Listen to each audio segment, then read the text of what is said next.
Welcome friends. வீட்டில் bread இருந்தால் சூப்பரான ஒரு ஈவினிங் ஸ்நாக் ஒன்று செய்யலாங்க. வாங்க இது எப்படி செய்யலான்னு பார்க்கலாம். 2 உருளைக்கிழங்கு குக்கரில் வேக வச்சுக்கலாம். வெங்காயம் கட் பண்ணி எடுத்து வச்சுக்கலாங்க. சின்ன சின்ன பீசஸாக கட் பண்ணிக்கலாம். இது கூடவே கொத்தமல்லி, சின்ன தழைகள், பச்சை மிளகாய், இஞ்சி இதெல்லாம் கொஞ்சமாக எடுத்து கட் பண்ணி எடுத்து வச்சுக்கலாங்க. இந்த உருளைக்கிழங்கு நல்லா வேக வச்சுட்டு தோல் உரித்து இப்போலாம் மசித்து எடுத்து வச்சிடலாம். அடுப்பில் ஒரு கடாயில் 3 டீஸ்பூன் அளவு ஆயில் ஊற்றிட்டு எண்ணெய் நல்லா காஞ்சது இது வெங்காயம் போட்டு நல்லா வதக்கிடலாம். லைட்டாக வதங்கின பிறகு இஞ்சி, பச்சை மிளகாயெல்லாம் போட்டு அதையும் லைட்டாக வதக்கிட்டு கூடவே தனி மிளகாய் தூள் 1/2 டீஸ்பூன் அளவு சேர்த்துட்டு வதக்கிட்டு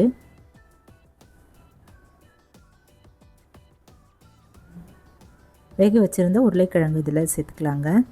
கட்டி இல்லாமல் நல்லா மசிச்சிடலாம். இதில் 1/2 டீஸ்பூன் அளவு உப்பு, கரம் மசாலா ஒரு 1/4 டீஸ்பூன் அளவு சேர்த்துட்டு நல்லா கலந்துக்கலாம். இது கூடவே கொத்தமல்லி தழைகளும் கட் பண்ணிவிட்டு இதில் போட்டுட்டு கலந்துட்டு மூடி வச்சிடலாங்க.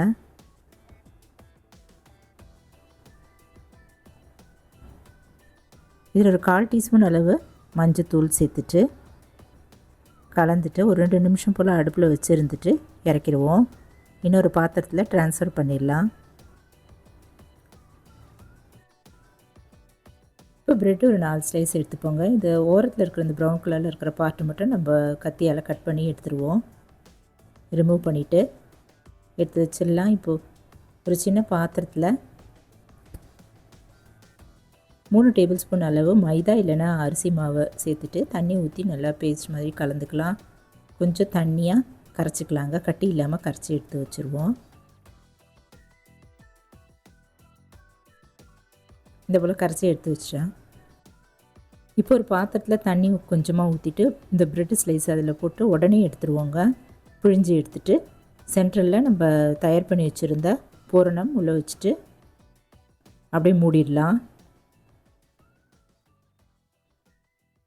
இந்த பொட்டேட்டோ ஸ்டஃபிங்லாம் வெளில வராதபடி நம்ம நல்லா அழுத்தி மூடிட்டு தட்டிக்கலாம். நம்ம விருப்பமான ஷேப்பில் இதை தட்டிக்கலாங்க. ஓவல் ஷேப்போ இல்லை ரவுண்ட் ஷேப்போ தட்டிட்டு கட்லெட் வடிவில் இதை போல் தட்டி எடுத்து வச்சுருவோம். பிளேட்டில் எடுத்து வச்சுருவோம். இப்போ கட்லெட்ஸில் இதை போல் ரெடி பண்ணி எடுத்து வச்சிடலாம். இந்த தயார் பண்ணி வச்சுருந்த மாவில் முக்கி எடுத்து வச்சிடலாம்.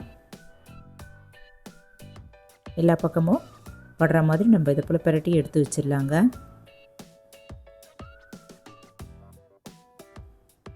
இப்போ அடுப்பில் ஒரு பேனில் ஒரு 3 டேபிள் ஸ்பூன் அளவு ஆயில் ஊற்றிட்டு நல்லா சுட வச்சுக்கலாம். தயார் பண்ணி வச்சுருந்த அந்த கட்லெட்டில் அதில் வச்சுட்டு வேக வச்சு எடுக்கலாங்க. நல்லா 3 நிமிஷம் வரைக்கும் ஒரு பக்கம் நல்லா வேகட்டும். வெந்த பிறகு திருப்பிடலாம். உடனே திருப்பினா உள்ளே இருக்கிற பூர்ணெல்லாம் வெளியில் வந்துடும்.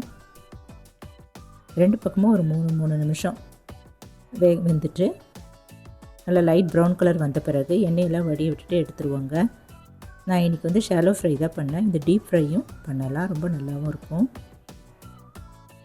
இந்த போல் பண்ணுறதால ஆயிலும் ரொம்ப ஆகலை, ஹெல்த்தியும் கூட. இப்போ நல்லா வெந்த பிறகு எடுத்து வச்சிடலாங்க. டேஸ்டான ப்ரெட் கட்லெட் தயாராகிடுச்சு. டொமேட்டோ சாஸோடு வச்சு கொடுத்திங்கன்னா சூப்பராக அருமையாக நல்லாயிருக்குங்க.